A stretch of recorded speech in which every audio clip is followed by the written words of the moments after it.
दिनानिमित्त आपल्याला घ्यावयाची शपथ।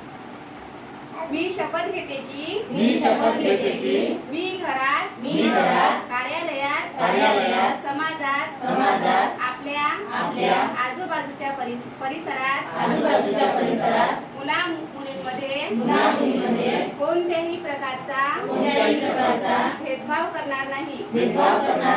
मुली व महिलांवर कोणत्याही प्रकारचा शारीरिक व मानसिक अत्याचार होत असल्यास त्याचा विरोध करीन।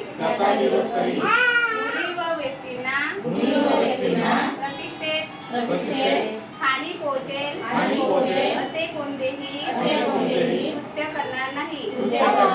त्याच्या हक्काचा व प्रतिष्ठेचा आदर ठेवी।